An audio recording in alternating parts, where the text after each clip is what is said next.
Hello વિદ્યાર્થી મિત્રો, હું જનક માધડ દરેક વિદ્યાર્થીઓનું આપણે વિડીયો લેક્ચર સિરીઝમાં સ્વાગત કરું છું.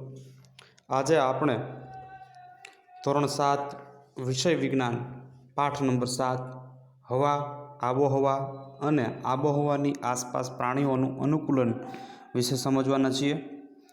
તો પાઠની શરૂઆત કરીએ. શું તમને યાદ છે કે જ્યારે તમે હિલ સ્ટેશન પર ફરવા જવાની તૈયારી કરી રહ્યા હતા ત્યારે તમને કયો સામાન સાથે લઈ જવાનું કહ્યું હતું? તો હિલ સ્ટેશન એટલે કે ઊંચાણવાળો વિસ્તાર, બરાબર છે, પર્વતીય વિસ્તાર. તો હિલ સ્ટેશનમાં જ્યારે આપણે જઈએ તો ત્યારે ઓક્સિજનનો બાટલો હોવો જોઈએ, સિલિન્ડર. એવી જ રીતે પકડ બનાવવા માટેના ઓજારો જોઈએ. આવા બધા ઓજારોની જરૂરિયાત પડી હતી, બરાબર છે. જ્યારે આકાશમાં વાદળો હોય છે ત્યારે તમારા માતા પિતા તમને છત્રી સાથે લઈ જવાનું કહે છે. હું લઈ જવાનું કહે છે? છત્રી પૈકી લઈ જવાનું કહે છે. તમારા પરિવારના પ્રસંગનું આયોજન કરતી વખતે તમારા ઘરમાં મોટાઓ દ્વારા હવામાનની ચર્ચા થતી સાંભળી હશે. તો તમે જ્યારે પણ મોસમ હોય, બરાબર છે, કાંઈ પણ પ્રસંગ હોય એમાં હવામાનની આગાહી એટલે કે હવામાન વિશેની કોઈ પણ વાતચીત થતાં સાંભળ્યું જશે કે ભાઈ એવું વાતચીત થતી હોય કે આજે વરસાદ આવે તો અમુક માનો કે વાવણીનો સમય હોય તો એમ કહે કે ભાઈ વરસાદ આવે તો સારી વાત કહેવાય. ને અમુક એવા પ્રસંગો હોય, લગ્ન પ્રસંગ હોય તો એમ કહે કે વરસાદ આજ પૂરતો ન આવે તો સારું. આવી રીતે હવામાનની આગાહી કરતા હોય છે. અને અમુક એમ કહેતા હોય છે કે ભાઈ આજે બહુ ઉકળાટ છે, બહુ ગરમી છે, એવું બધું, બરાબર. તો હવામાનની ચર્ચા કરતા હોય છે. તમે રમત શરૂ થતાં પહેલાં નિષ્ણાંતોને હવામાનની ચર્ચા કરતા અવશ્ય સાંભળ્યા હશે. રમત હોય, ક્રિકેટની હોય તો એમાં પણ હવામાનની ચર્ચા થતી હોય છે. આવું શા માટે થતું હોય છે? તે માટે તમને ક્યારેય પણ નવાઈ લાગી છે? કોઈ પણ રમત પર હવામાનનો ખૂબ જ પ્રભાવ પડતો હોય છે. આપણા જીવન પર તેની ગહન અસર પડે છે, બરાબર. હવામાનની કેવી અસર પડે છે? ગહન એટલે કે ખૂબ જ અસર પડે છે. આપણી ઘણી રોજિંદી પ્રવૃત્તિઓ તે દિવસના હવામાનની આગાહી મુજબ યોજાય છે. ટેલિવિઝન, રેડિયો તથા ન્યૂઝપેપરમાં હવામાનના દૈનિક સમાચાર આપવામાં આવે છે. તો જ્યાં દૈનિક સમાચાર હોય, દરરોજના જે સમાચાર આવતા હોય એની અંદર હવામાનની આગાહીઓ કરવામાં આવે છે. પરંતુ શું તમે જાણો છો કે વાસ્તવમાં હવામાન શું છે? શું વાસ્તવમાં તમને ખબર છે કે હવામાન શું છે? તો આપણે જોઈએ. તો આ પ્રકરણમાં આપણે હવામાન તથા આબોહવા વિશે અભ્યાસ કરીશું. વળી આપણે એ પણ જોઈશું કે જુદા જુદા પ્રાણીઓની જીવનશૈલી તેના રહેઠાણની આબોહવા સાથે કેવી રીતે અનુકૂલન સાધે છે. એટલે કે જુદા જુદા વિસ્તાર પ્રમાણે હવામાન જુદું જુદું હોય છે. તો ત્યાંના પ્રાણીઓ તેમાં જીવવા માટે કઈ રીતે પોતાની ટેવોને ઢાળવે છે એ આપણે આમાં પ્રકરણમાં સમજીશું, બરાબર. આપણે હવે જોઈએ છીએ હવામાન. તો આકૃતિ 7.1માં એટલે કે અહીંયા જે આકૃતિ દર્શાવી છે એ જોઈજો. વેધર લખેલું છે, બરાબર છે. એમાં જો હવે એ જ પ્રમાણે જોઈએ તો આકૃતિ 7.1માં ન્યૂઝપેપરમાં આવતા હવામાન સમાચારનો નમૂનો આપેલો છે.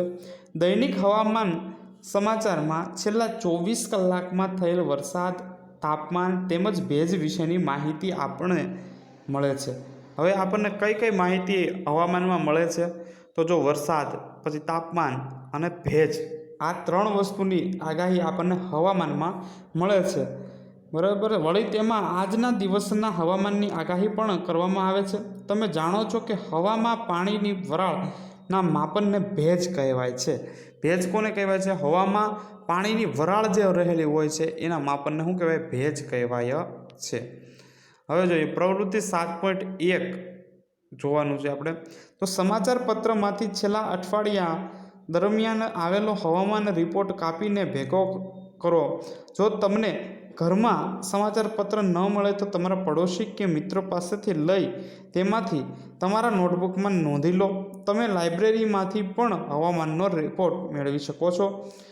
આ બધા રિપોર્ટને કાપી સફેદ કાગળ કે ચાર્ટ પર પેપર પર ચોંટાડી દો. હવે તમે મેળવેલા હવામાનની રિપોર્ટની કોષ્ટક 7.1માં નોંધ કરો.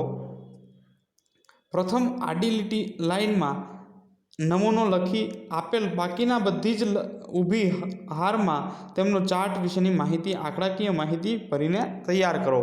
એટલે કે જો અહીંયા એક ચાર્ટ જેવું આપણને આપ્યું છે, એમાં આપણે પ્રવૃત્તિ કરવાની છે. એ પ્રવૃત્તિ આપણે જે અગાઉના વર્ષોમાં અથવા તો અગાઉના દિવસોમાં જે કોઈ પણ હવામાનને લગતી માહિતી મળી હોય તે લખવાનું છે. એમાં તાપમાન છે એ મહત્તમ તાપમાન છે, ન્યૂનતમ તાપમાન. મહત્તમ તાપમાન એટલે ખૂબ જ ગરમી હોવું, ન્યૂનતમ એટલે ખૂબ જ ઓછી ગરમી કેટલા હોવું છે, લઘુત્તમ ભેજનું તાપમાન, મહત્તમ ભેજનું પ્રમાણ અને વરસાદની એટલી માહિતી અહીંયા પૂરવાની છે. બરાબર.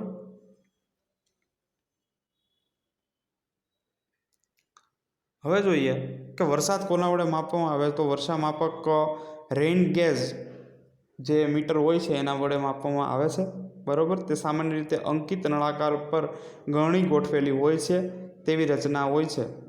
વરસાદના પાણીને એકત્રિત કરી અને આ અંકિત નળાકાર એટલે કે રેઇન ગેજ મીટર વડે વરસાદ માપવામાં આવે છે. બરાબર.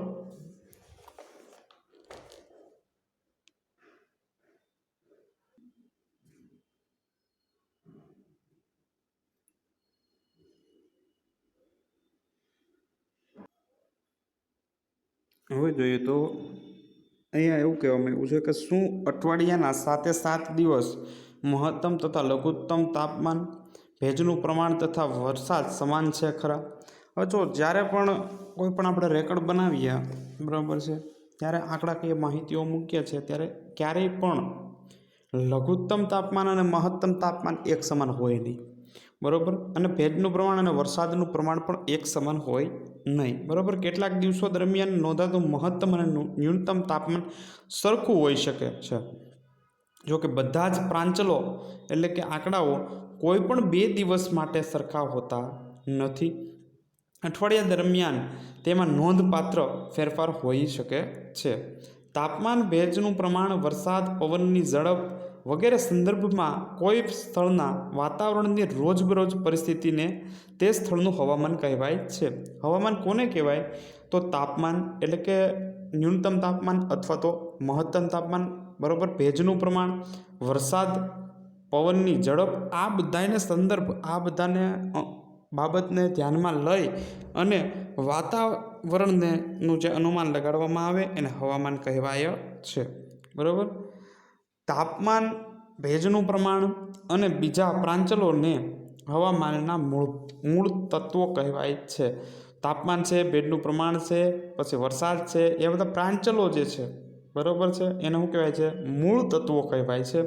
કોઈ પણ સ્થળનું હવામાન રોજબરોજ તેમજ દર અઠવાડિયે બદલાતું રહે છે. દરરોજ બદલાતું રહે છે અમુક જગ્યાએ, તો અમુક સ્થળોનું તાપમાન છે અઠવાડિયે બદલાતું હોય છે. તેથી જ આપણે એવું સામાન્ય રીતે કહીએ છીએ કે આજે હવામાન ઘણું ભેજવાળું છે કે આજે બહુ જ બફારો છે. એટલે કે આપણે એટલા માટે જ કહીએ છીએ કે ભાઈ આજે ભેજવાળું વાતાવરણ છે અથવા તો બફારો છે, અથવા તો ગયા અઠવાડિયે હવામાન ઘણું જ ગરમ હતું. એટલે કે આવા બધા જે વાક્યો જે છે એ કોના પર આધાર રાખે છે? હવામાનના, ભેજનું પ્રમાણ, વરસાદનું પ્રમાણ, આવા બધા પ્રાંચલો પર આધાર રાખે છે. હવામાન એ એવી જટિલ ઘટના છે કે તે સમયના ટૂંકા ગાળામાં બદલાઈ શકે છે. હવામાન એક એવી જટિલ ઘટના છે કે જે થોડા જ સમયોમાં ફરી શકે છે, બદલાઈ શકે છે. કે થોડી વાર પહેલાં આપણને ગરમી અનુભવાતી હોય, પણ થોડી વાર થાય તો વરસાદ આવે તો વાતાવરણમાં કેવું ઠંડી પ્રસરી જાય, આમ કહેવાય કે એક પ્રકારે ઠંડુ વાતાવરણ થઈ જાય. બરાબર.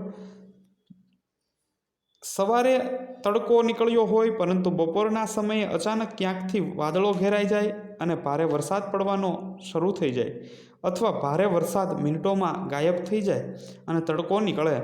તમે આવા અનુભવોમાંથી જરૂરથી પસાર થયા હશો જ. તમે આવો કોઈ અનુભવને યાદ કરીને તમે તમારા મિત્ર સાથે ચર્ચા કરો. હવામાન એ એક એવી જટિલ ઘટના છે કે તેનું અનુમાન કરવું સરળ નથી, કે એનું અનુમાન કરી શકાય નહીં. બરાબર છે. 3 ઓગસ્ટ 2006 થી 9મી ઓગસ્ટ 2006 સુધીનો મેઘાલયમાં આવેલ શિલોંગનો નોંધાયેલ મહત્તમ તાપમાન આલેખ જુઓ. તો અહીંયા આપેલો છે, બરાબર છે, આલેખ છે. એ આલેખમાં તમે જોઈ શકો છો કે 3 તારીખથી લઈ અને આપણે 9 તારીખ સુધીનું તાપમાનની વાત કરવામાં આવી છે, બરાબર. એમાં નોંધાયેલ ફેરફાર તમે જુઓ તો 3 તારીખે તાપમાન 26 સેલ્સિયસ હતું. 4થી તારીખે તાપમાનમાં ફરીથી શું થાય છે, ઘટાડો થાય છે અને તાપમાન છે એ 23ને પોઈન્ટમાં આવે છે, બરાબર છે. 5મી તારીખે ફરીથી 24 ઉપર પોઈન્ટમાં આવે છે, 25ની આજુબાજુ. 6ઠ્ઠી તારીખે 22 સેલ્સિયસ થઈ જાય છે. 7મી તારીખે એ જ તાપમાન 25 ઉપર વયું જાય છે. 8મી તારીખે ફરીથી 23ની ઉપર રહે છે અને 9મી તારીખે જોઈએ તો 24ની ઉપર રહે છે. આમ જોઈએ તો બાજુમાં કોષ્ટક આપેલું છે, એમાં પણ આપણે જોઈ શકીએ છીએ કે 3 તારીખે 26° તાપમાન રહે છે. ત્રીજી તારીખે 26°, ચોથી તારીખે 23.5°. એવી જ રીતે 5મી તારીખે 25°, 6ઠ્ઠી તારીખે 22°, 7મી તારીખે 25.5°, 8મી તારીખે 23.3°, અને 9મી તારીખે 24.4°.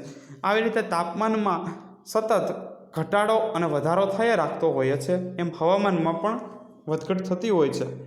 હવામાનના રિપોર્ટથી સ્પષ્ટ થાય છે કે રોજે રોજ મહત્તમ અને ન્યૂનતમ તાપમાનની નોંધ કરવામાં આવેલી હોય છે. તમે જાણો છો કે આ તાપમાન કેવી રીતે નોંધવામાં આવે છે, પરંતુ પ્રકરણ નંબર 4માં તમે શીખી ગયા છો કે આ માટે ખાસ પ્રકારના થર્મોમીટર વાપરવામાં આવે છે. આપણે સમજી ગયા છીએ કે તાપમાન જે છે માપવા માટે થર્મોમીટરનો ઉપયોગ થાય છે, બરાબર. ચોથા પ્રકરણમાં આપણે સમજી ગયા છે. તમારા મનમાં એવો સવાલ થાય કે ભાઈ આ તાપમાન કઈ રીતે માપવામાં આવતું હશે, બરાબર. એના વિશે ચર્ચા કરીએ. તો મહત્તમ અને ન્યૂનતમ થર્મોમીટર કહે છે, બરાબર. જે તાપમાન માપવામાં આવે એને મહત્તમ અને ન્યૂનતમ થર્મોમીટર કહેવાય. તે તમે ધારી શકો છો કે દિવસ દરમિયાન મહત્તમ અને ન્યૂનતમ તાપમાન ક્યારે ક્યારે હોય છે.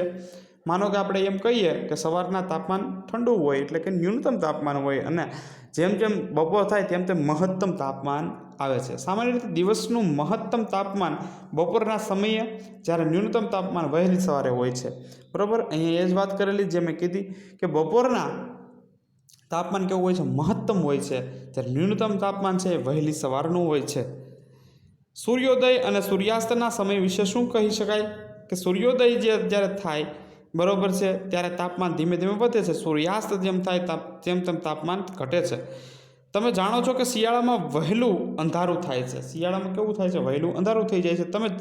તમને રમવા માટે વધુ સમય મળતો નથી. તમને રમવા માટે વધારે સમય મળતો નથી, બરાબર. તો શિયાળામાં ઉનાળાની સાપેક્ષે દિવસ ટૂંકો હોય છે. શિયાળામાં છે એ કેવું થાય છે, ઉનાળાની સાપેક્ષમાં દિવસ કેવો હોય છે, ટૂંકો હોય છે. પ્રકરણના અંતે આવેલા પ્રોજેક્ટ પરથી તે